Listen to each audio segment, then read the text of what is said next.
This is Jeff Welch. Thank you for joining me here at Welch Family Homestead on this beautiful day.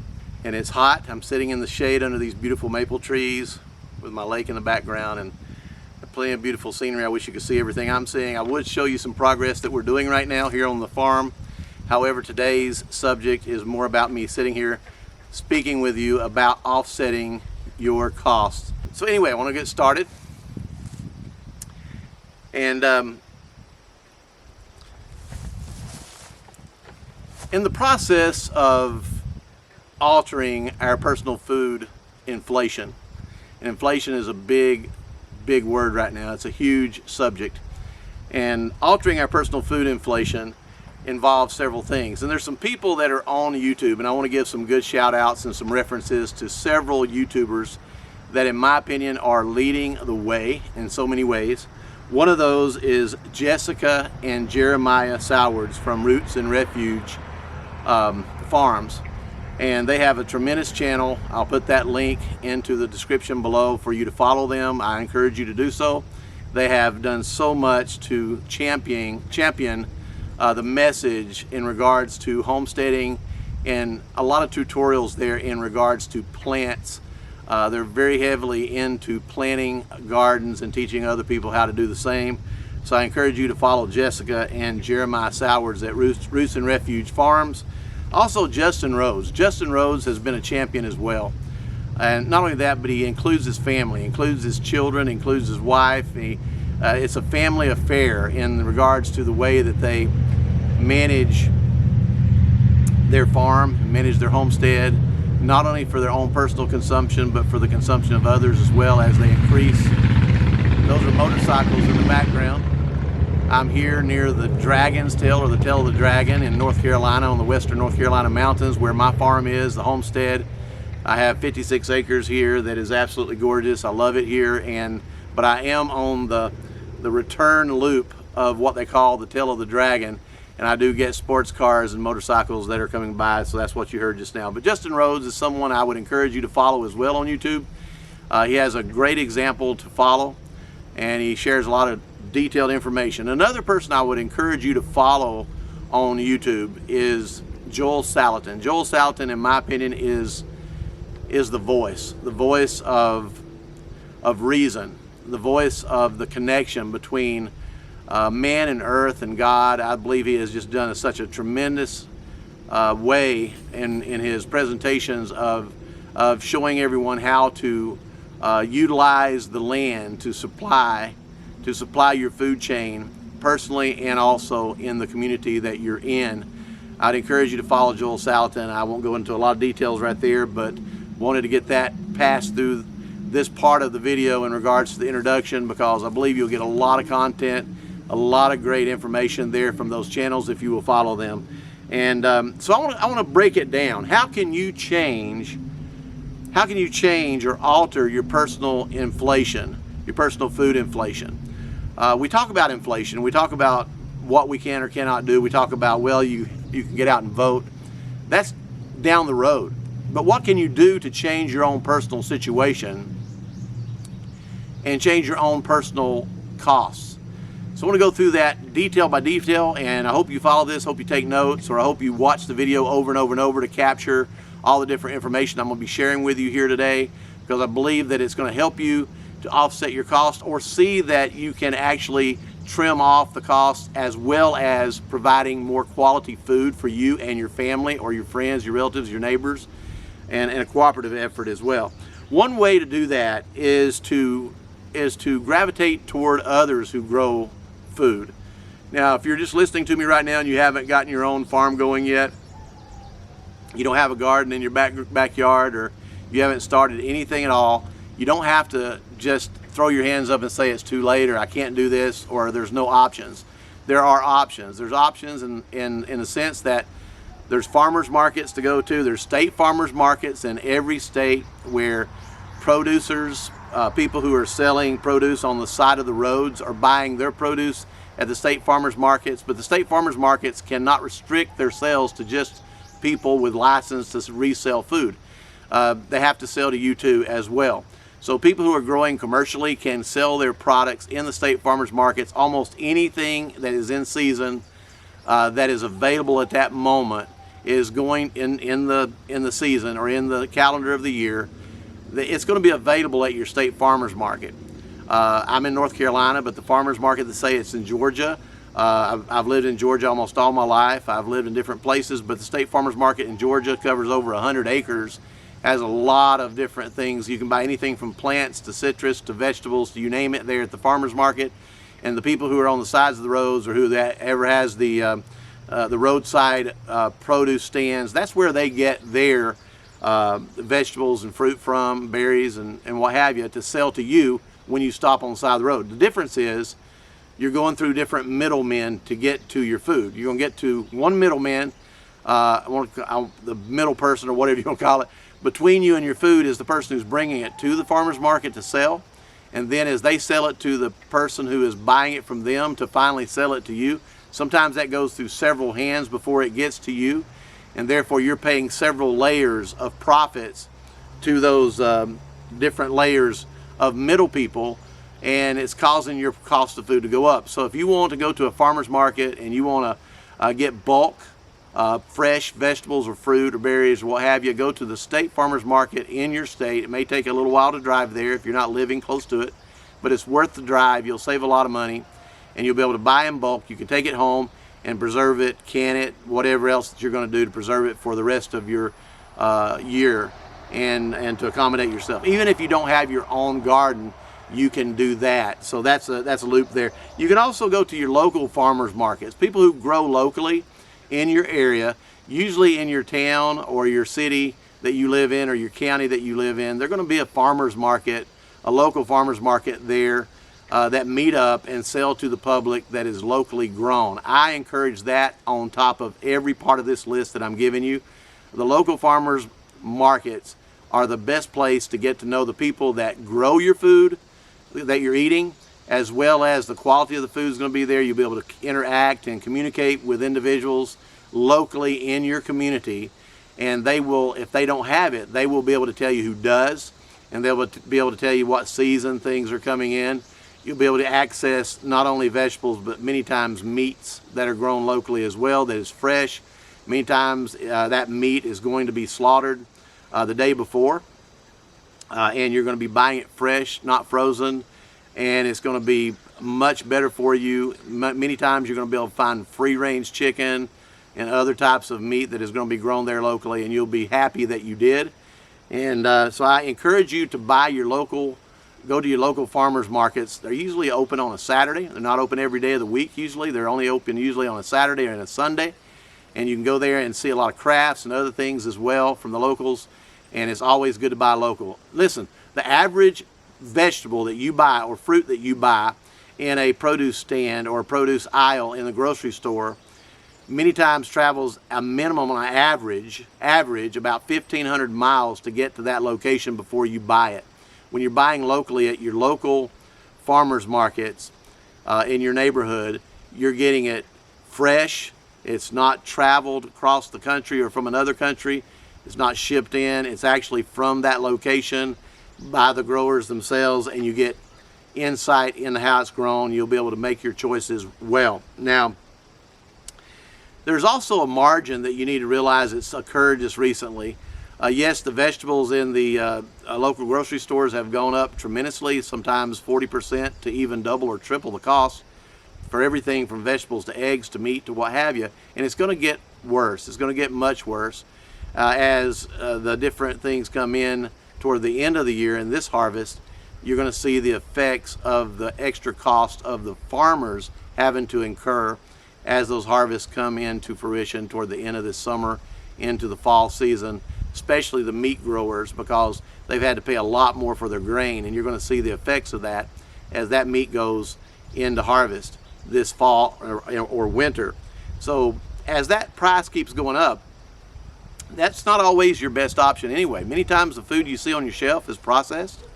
Much of that food is going into manufacturing facilities that are mixing ingredients that are coming out as canned goods or mixed goods or harvested goods that are a brand. And many times you look on the on the ingredient list, you'll see words that you can't even recognize, you can't even pronounce.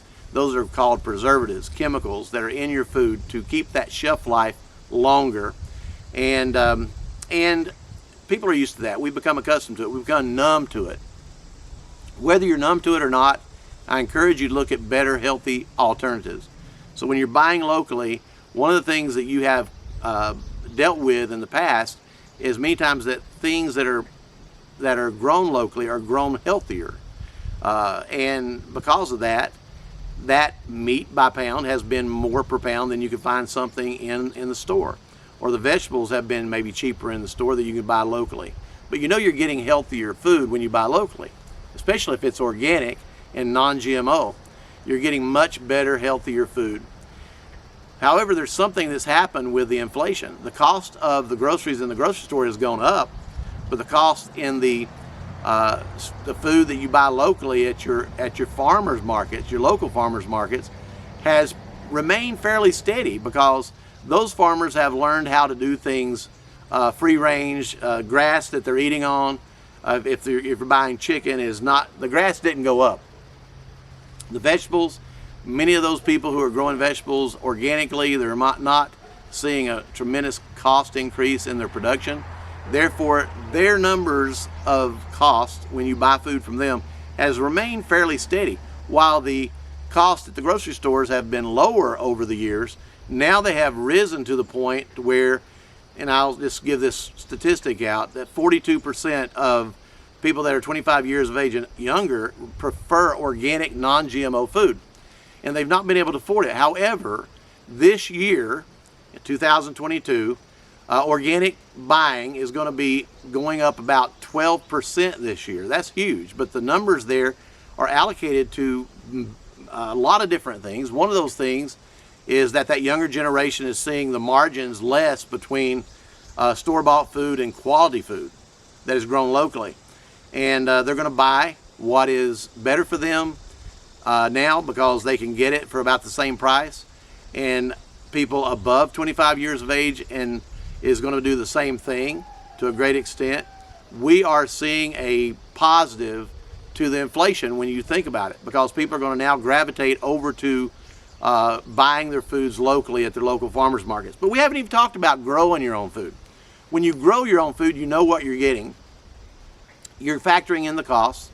There may be some extra costs when you first start up, obviously, because equipment, getting your acreage together. Let's talk about those different things. First of all, there's strength in numbers.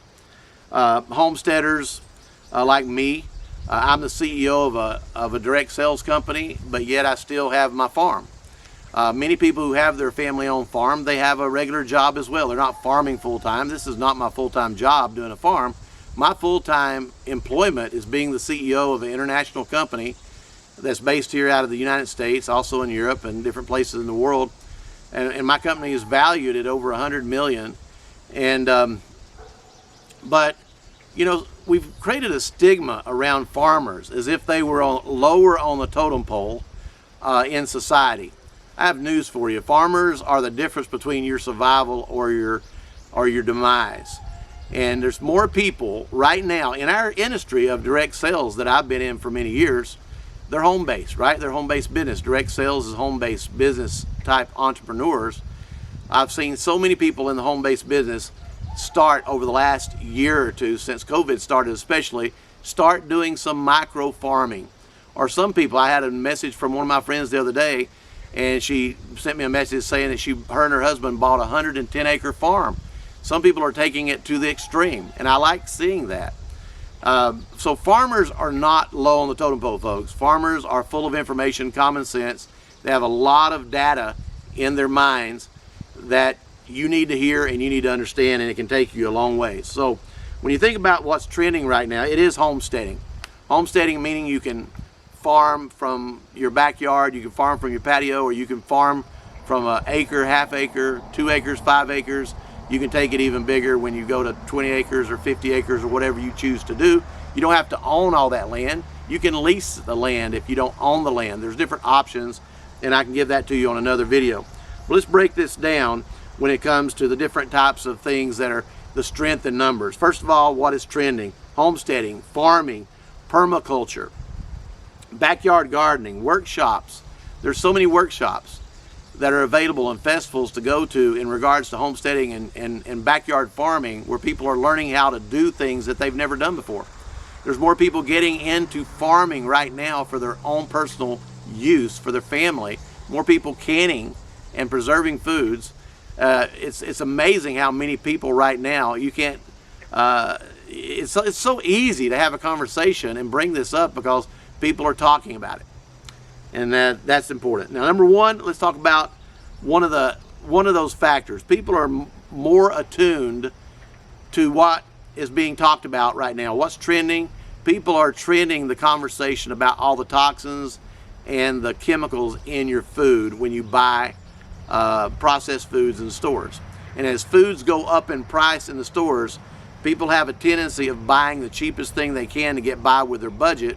And the more cheaper you go in the grocery stores, the more processed and more chemicals that you're buying for your family. You don't want that. That is not healthy for you. You want to push away from that, and you want to stay with non-GMO and organic as much as possible. That's what's trending, is organic and non-GMO. Non-GMO and organic is the way to just keep those two factors in your mind when you're looking at labels. Try to find non-GMO, especially if you can go organic, go organic. And when you're talking about eggs, go free range. Don't just say cage free. Cage free is a marketing strategy. Every egg that you've bought, period, off the shelf for the last 20, 30, 40 years has been cage free, whether it says cage free or not. Cage free doesn't mean it's not grown in a chicken house where chickens are laying eggs. It just means that it's not in a cage. Those chickens are not in a cage just because there's 100,000 chickens in a chicken house laying eggs in a hen house. It just means that they're not kept in a cage. They're able to roam around in the chicken house. So don't just play off of certain marketing strategies and get hooked. Cage free is not necessarily what you need to be looking for. All eggs in a store is cage free.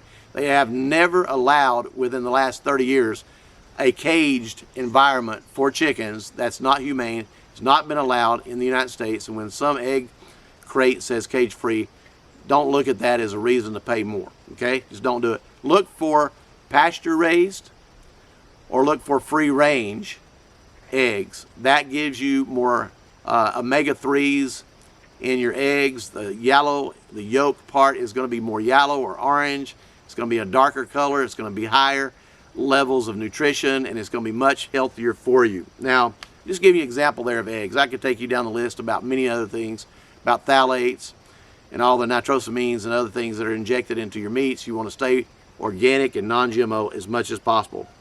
Next, growing on various scales. Okay, we talked about that just a moment ago. Start small. If you're not accustomed or attuned to growing your own vegetables or animals, start small. Don't try to start too big. I grew up on a farm. I grew up on a large farm. My family, my mother and father, they had a large farm. We had over 100,000 chickens that we would get ready for slaughter every 8 to 10 weeks to put on your table. We had a cattle herd. We had hogs, swine. We had fruit trees. We had berries. We had all types of vegetables. We had everything you can imagine. We hardly had to buy anything at the store. We had a large, functional, operating commercial farm when it came to chickens and cattle and what have you, but we also had our personal use side of the farm as well. We had everything from apple trees, peach trees, plum trees, mulberry trees. We had all types of food coming from our farm. So I'm not new to farming, but there's a lot of people I'm talking to right now on my YouTube, right now from this video, that is brand new to farming or you haven't tried it yet. Start small. Start with just a few plants in a pot, several pots. Expand. Or if you have a small area in your yard, just plow up a certain section. You can get a pitchfork and dig up some dirt and get started with small raised beds. You don't have to start out large. Right behind my camera where I'm speaking to you right now is sitting a large John Deere tractor, and I can tell you I have more than one John Deere tractor here on my property, and I can get a lot done with those tractors. You don't have to invest in those tractors. You don't have to invest in a lot of equipment to get started, but you need to get acclimated. Start small. And then once you get acclimated, especially if you're gardening and you haven't had the experience yet, you'll learn in that first year how to manage your pests, how to manage your soil, how to manage your seeds, how to water your seeds, what the time span is from seed to harvest, how to manage that, how to prune your different vegetables if certain vegetables need to be pruned. Tomatoes is one of those, and also okra and different ones. You want to clip certain branches off of them so they produce well. Learn your trade of your hobby. Make it a hobby at first, then turn it into something bigger if you want to. Who knows? You may eventually get to the point where you want to do something larger scale and make it your living if you enjoy it enough. And I'm sure you will, as much as I do. I enjoy the earth, I enjoy nature, and I enjoy what I'm able to harvest from my garden and from the pastures here. Now, raising your own meat, that's another thing you want to take slow. I will tell everybody, if you've never raised animals, start out with just a few chickens. Get 2 or 3 hens, a rooster. Start looking toward harvesting your own eggs. Learn that process. There's a lot to it, but eventually it gets to the point where it's as easy as caring for a dog or a cat or what have you. The egg layers are the best way to get started if you're going to start out with meat, just because you know you're not going to be you're going to be making pets out of those first ones. Now, if you go toward meat birds and you're learning how to build chicken tractors, which is a cage that you'll be pulling around your grass or your pasture or your yard so they can eat from the bugs and eat from the grass. They're free ranging, but you're moving their space every day. You may gravitate toward that even in your first year, but you may not want to until your second or third year to go toward the meat birds. But you want to at least start out, when you're starting out with raising your own meat, I wouldn't start out with cattle or say swine or hogs, what have you. You got to remember that your infrastructure costs are one of the things you need to factor in up front. Fencing is probably one of your most expensive costs involved when raising meat, if you are raising sheep or cattle or hogs or what have you. And the cost of fencing is not cheap. A typical fence post, if it's a metal fence post, is going to cost you around $6, $7, $8. Depending on where you're at and where you're buying it, it could cost more than that. A wooden fence post, you got to drill, auger a hole into the ground. You have to tamp it into the ground, put gravel around it or cement around it to hold it steady. Those posts is not the only thing that you put in the ground when you're creating fence. You have to put then the wire onto it. So for every fence post, you need to average in, if you're going metal fence post, you're going to look around $6, $7 each. For every wooden fence post, you're going to look at a minimum of $12, $14 each. And then when you run fencing on it, you're looking at several $100s for a roll, and it gets expensive, especially if you're fencing in a certain size area. The bigger the pasture, the more it's going to cost you. Also, your animals if they're grazing, you have to shift them from one paddock to another.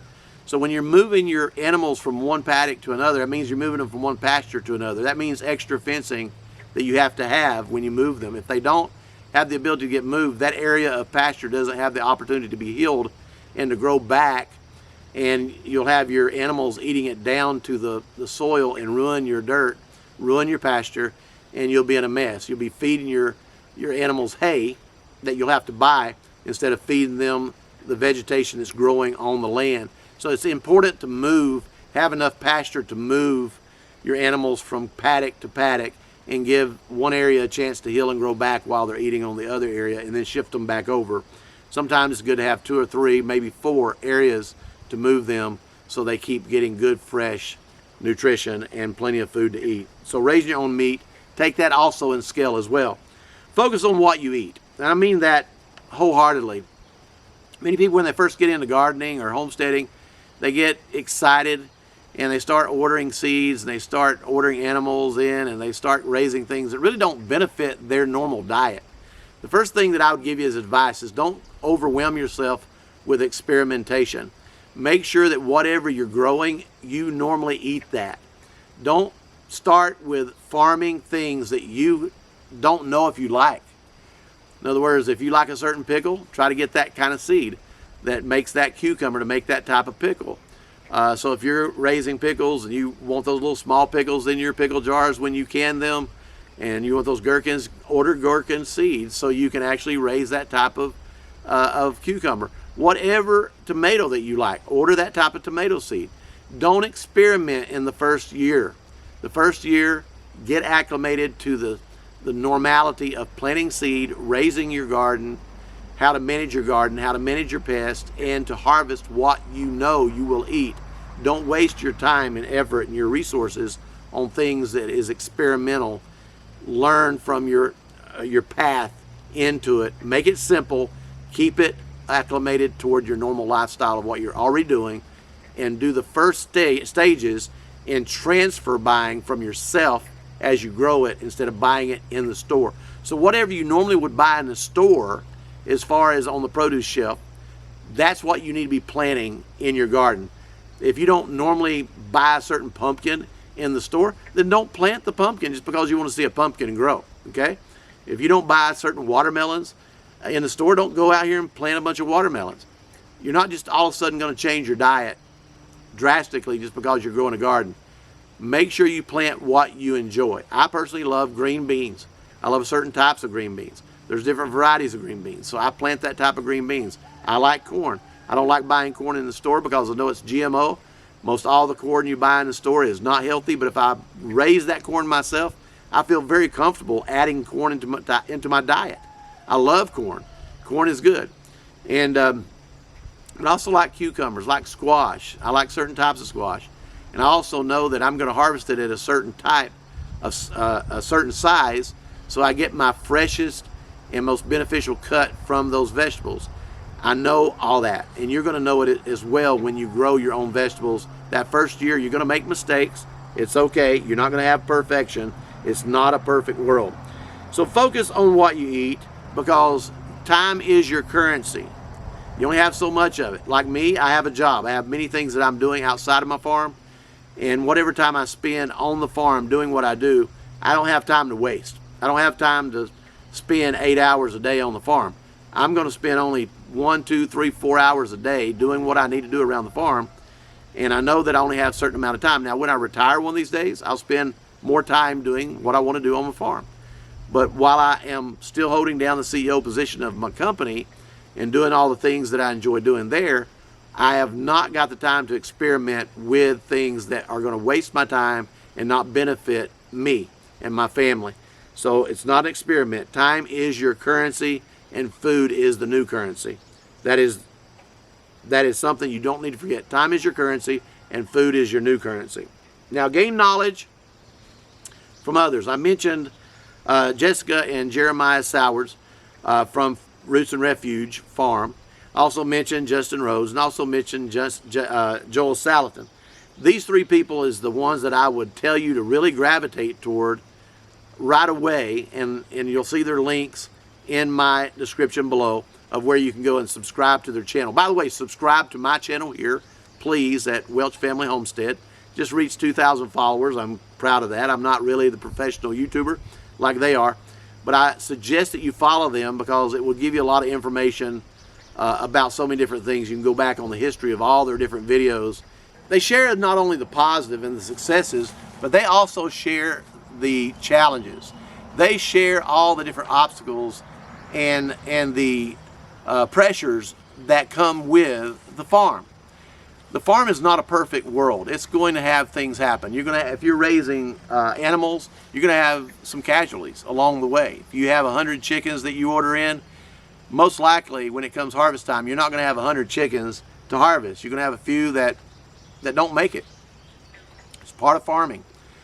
And sometimes you need to hear other things from these different people, not necessarily all the positives and the successes, but you need to hear the challenges, such as, how do you deal with predators?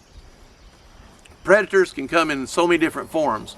As far as gardening, predators can be your pests. They can be your insects that you are dealing with on a consistent basis. It could be the soil that is not perfect, and you need to know how to treat that soil. And if you're growing organically, you don't want to treat that soil with chemicals. You want to treat it with other ways so that you're able to bring up that soil, make it alive, to be able to be viable to grow your vegetables on a very positive way so you have a good harvest. Animals, constantly have predators. Now, if you have chickens, and right here in this area where I'm at is an area that I'm building out. I got a chicken hen house that's going up right here. I have a chicken run that's going in right here. And one of the things that I have is a power line coming through. Now, I do have some bird netting that's going to be placed over top of their canopy that is going to protect them at certain times. Why? Because hawks and owls and eagles are predators. Not just those, but you also have coyotes, you have skunks, you have raccoons and possums and any other type. Bobcats is even a predator. Bears are a predator. I have honeybees here in my apiary here on the farm, and I can tell you that one of the main challenges that I always have a concern with is black bear. We have a lot of black bear. I'm right up against the Great Smoky Mountains where the largest population of black bear exists. I had one year where I was planting a garden here, and I lost 11 rows, 1,100 feet of corn in one night to the bears. And the reason I did is I had electric fence around my garden, and I had some grading work being done, some excavation done, and an underground wire got cut in two by the bulldozer that was doing the grading. And when it got cut in two, I didn't know it, and the electric fence was off. And that weekend, I lost 1,100 feet of corn in the garden. That was a big loss, and it was all because it doesn't take long for a bear to do a lot of damage, and it did do a lot of damage. I lost a lot of corn in just over a period of about 24 hours. So what are the predators that you're dealing with? Whether it's your bees, garden, you want to keep the deer out, you want to keep the squirrels away from certain things, ground squirrels. All this is manageable to a certain point, but it's not going to be completely manageable. There's going to be challenges. These type things you will learn as you go. This is not to deter you from gardening or farming. This is to tell you that you need to plan ahead and make the best possible method of preventing against predators as you possibly can. Just like my chickens, I know that certain things are night predators and certain things are day predators. The day predators are going to be my hawks.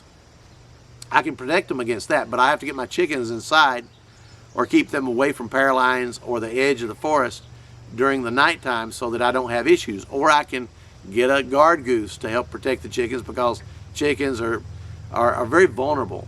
Guard goose is really good at being able to fend off hawks and what have you, but it's not going to be that good at fending off a coyote or a bobcat. And I do have night cams around the property here, and I'm constantly picking up all these types of animals that I'm mentioning here as I speak. Now, moving right along. How does it affect your overall food budget? Well, let's talk about the benefits. Your food is fresh. That's the important part, that you're getting fresh food. You know what you're getting. You're growing it yourself. There's nothing better than fresh food. The food that you buy on the shelf in the grocery store, like I said, is many times not that fresh. It's traveled a long distance in a truck. Many times it's traveled a long distance on trains. It has been shipped in from other countries sometimes, or it's been shipped across our border from Mexico. And it takes average 1,500 miles for your food to get to your store shelf. 1,500 miles. That's a long distance. You really think it's fresh by the time it's gone through customs, it's gone through inspection, it's gone through warehousing, then it goes on to trucks, and then it goes out again, and it's inventoried again and again and again before it gets to you. By the time it gets to you, most of you are realizing that the things you buy on the shelf at the store don't last very long when you get them home. And the reason they don't is because they're already halfway through or 80% through their expiration date before you get fresh food to your home. So it's good to have that fresh food, and growing it yourself or buying it locally at your farmers markets in your local town or city is the best way to go. Preserving your food. Many people are getting into preserving their foods. They're learning the trade. There's more YouTube videos out there on how to preserve your food, pickle your different foods, how to preserve in mason jars, or to freeze dry, or to air dry. To dehydration is a good method. Also, freezing certain things is a good method. There's different ways to preserve your food and package your foods the right way. There's also different requirements that you need to go under personally so that you can make sure that you hold down any possibility of bacteria or other things when you're doing your own canning. But I will tell you this, I am a fan of canning foods and preserving foods, and you're going to see a lot more of that on our videos here to come. My daughter's been a big help. She's been canning jams and jellies recently and pickles and what have you, and we're just ecstatic about that. She was even canning some fresh peaches because peaches were in season over this last month. She's also been canning some blackberry preserves where we pick some wild blackberries, and as the season goes along, she'll be canning a lot more things and putting some things away in the freezer. She's also been dehydrating certain berries, which is really good for my cereals and other things that we eat around the home. So preserving your foods is possible. Even preserving your meats is possible. Not all meats have to go in a freezer. There's different ways to preserve meats, and we can go over that in another video as well. So preserving your food is a major part of having food when it's not harvestable. In other words, harvest doesn't happen every day of the year. Harvest happens certain times of the year for different things. So you have to have a way of preserving your food, and the way that we talk about preserving food is not with preservatives, but it's with canning and freezing and dehydrating and freeze drying. That's the best way to do it without chemicals. Very important. And do it in your own way, you know what you're getting. Now, infrastructure costs. We talked about that a few moments ago. When you're building barns, obviously your upfront cost of any type of structures that you may have to build is going to be a burden, a financial burden at first, but over time, that's a savings to be able to grow your own food. But at first, you need to factor in those upfront costs. Those first 2 or 3 years, you're going to have upfront costs that you would not have had later on. It's mainly maintaining later, and you're building as you go. I personally like the debt-free path. So grow your farm as you can build it debt-free. Grow your infrastructure as you can build it debt-free. Start out small, increase it a little each year or a little every month. Put into your farm. Put into what you can do by growing your farm as much as possible debt-free. My whole entire structure here, 56 acres and everything that we do here, is all done debt-free, and we keep it that way because it is something we will not allow anything to threaten our livelihood. And we look at this property, the land is our livelihood, and I believe you should look at that the same way as well. So your infrastructure costs are a very important part to factor in. So start out small and grow as you can afford it. I'm not suggesting you quit your job and become a full-time farmer. Don't do that. Learn how to farm part-time. Learn how to farm as a hobby. Learn how to farm as that extra time that you're spending on putting back into your family. I come from a world of home-based business people, and they know how to multitask. Many of the people that are in direct sales, network marketing, what have you, they multitask in the sense that they have a job, and plus they're doing home-based business where they're selling online or selling with their friends and families and what have you, different products. It could be anything from nutritional to cosmetic to even online services. There's so many different types of categories of products within that zone. There's people who are doing other things outside of direct sales that are also making that plan B work. Maybe that plan B eventually becomes their plan A. Look at your gardening and your farming, and your farm life and your home life as being the same thing. Because when you're investing into your grocery bill at home, you're basically putting income indirectly back into your life. You're building your infrastructure, which becomes your assets, but you're also building your food supply. I don't know if you've checked your grocery budget and you put it down in numbers on your ledger sheet per week or per month, but the amount that people are spending on groceries. I can go to the grocery store and fill up one of those small hand carts, not the big one, but it's a small one. And I can tell you, I can come up to the register, and many times that's going to be a couple of $100 just for the groceries in one of those small carts. It's not like it used to be where you go with a large cart and get a large cart of groceries or 2 large carts of groceries and walk out of there for less than $100. You can't do that anymore. The cost of food in a grocery store has gone astronomically high. Inflation is here. We're at that recessionary period to where inflation is extremely high. The value of the dollar is going down, inflation is going up. and the cost of living is going up.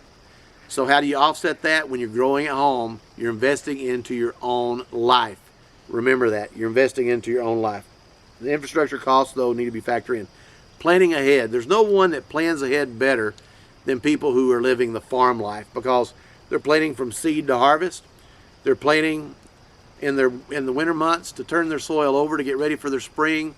They're getting all their planning together as far as what kind of seeds they want to plant. If they're raising animals, they're planning around that, where they're planning around how to water their animals, how to feed their animals, the space they're going to put their animals in.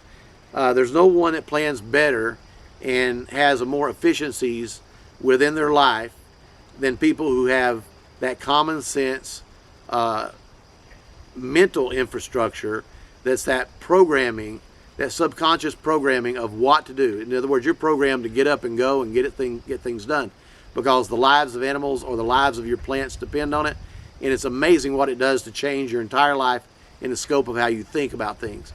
You don't procrastinate as much in life if you add farming to your life. So I like that part of it. I won't get into depth with that, but planning ahead saves money and also makes you more efficient in everything in your life when you plan ahead like a farmer. Utilize the local network and other small farmers to provide you with what you don't feel like or feel comfortable with growing yourself. I would say that no matter who you are, no matter if it's me or anyone else, we're going to enjoy growing certain things, but we're not going to enjoy growing everything. I don't enjoy growing peaches. Peaches is not my thing. So I know that I'm not going to plant peach trees here on the farm. That's not going to be my aim at all. It's not going to be one of my goals. I know that I can buy peaches when the peach crops come in from some of the local peach farmers. I'm much happier getting it from them than I am getting it from myself. Even though we had peach trees growing up on our own family farm, I am not interested in growing peaches. Now I do want to grow my own apples. I want to grow my own pears. I want to grow my own plums. I want to grow my own berries. But I do not want to grow my own peaches. So in regards to what I'm saying there, I'm going to do the same thing in calculating what animals I'm going to raise. Now I'm going to have, you see them behind me, I have my own lake. Not everyone's going to have their own lake. That lake is going to provide me with all the fish that I need, as it's being stocked with trout, and I can send my grandkids down there to fish out a few trout, we can clean them and put them in the freezer and have them for later and have some fresh that evening. I won't do without fish. We'll have lamb, we'll have beef, we'll have hogs as far as pork, we'll have chicken, we'll have all the different meats from our farm here that I enjoy. You can't always do that. If you're growing in the backyard, you can't do that. You don't have the space. I have the space.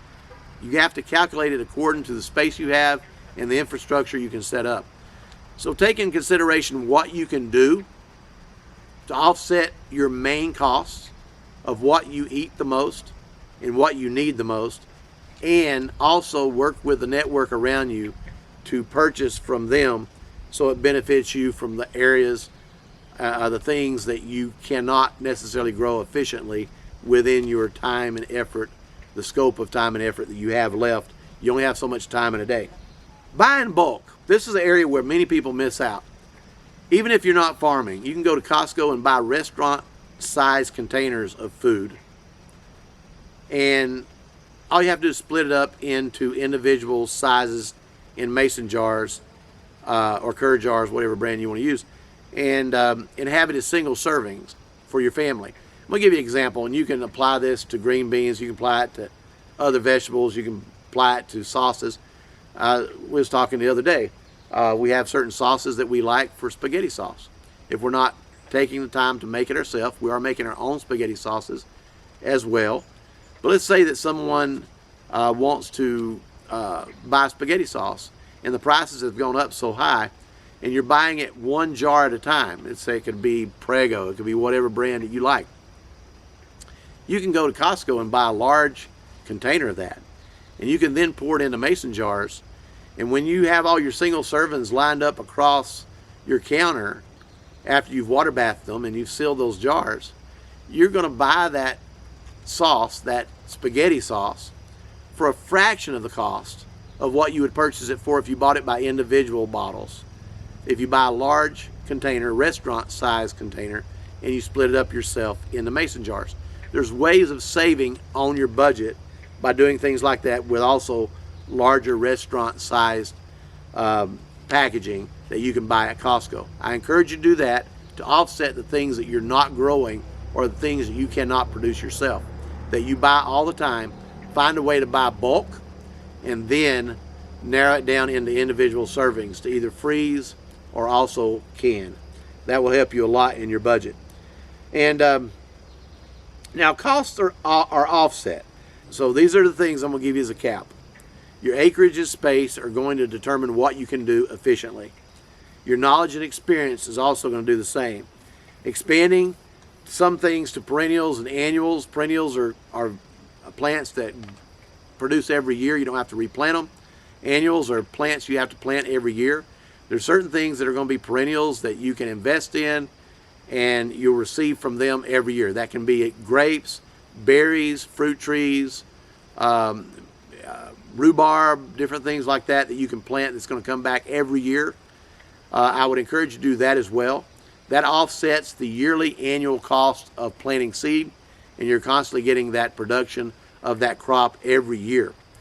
Annuals, I would encourage you also to, at your local farmers market or your local seed sharing programs, people share seeds with each other.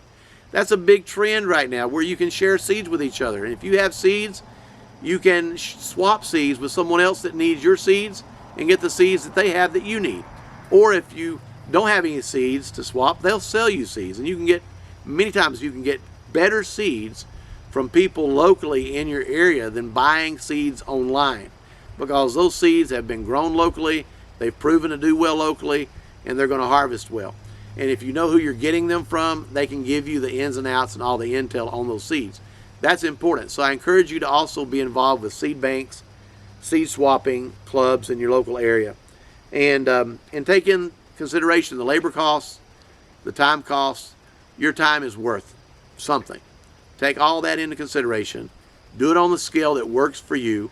Make yourself the happy farmer, not the stressed farmer, and take it at a pace that is reasonable, manageable, and is something that you can enter into your life without adding stress. Now, is it easy? No. I mean, sometimes you have to get up a little earlier, stay up a little late to do what you need to do. But it is rewarding, and there's nothing more rewarding than sitting down at the table and eating food that you know that you saw grow all the way from seed to harvest, and you prepared that for your family, and you know how fresh it is, and it makes it taste that much better. I hope this video helped you. Please like the video. Please subscribe to my channel. And thank you all for helping me get this new channel started. We're at 2,000 subscribers now. That is nowhere near what I would call a big channel. But at the same time, that's a milestone for us. And we appreciate you so much, for those of you who share our videos and spend the time watching it, watching our videos and getting the value out of it. And if you have any suggestions for our videos of what you'd like to hear me talk about, put it in our comments below, and I'm sure that will help other people as well. We appreciate your involvement here at the Welch Family Homestead YouTube channel. God bless you, and may God give you prosperity and good health, because that is our prayer, that you are blessed and that you partake of the blessings from the earth that God has so richly blessed us with. And we have that opportunity here at the Welch Family Homestead, and I hope that you take it at your pace and you start your own journey into farming and homesteading. God bless.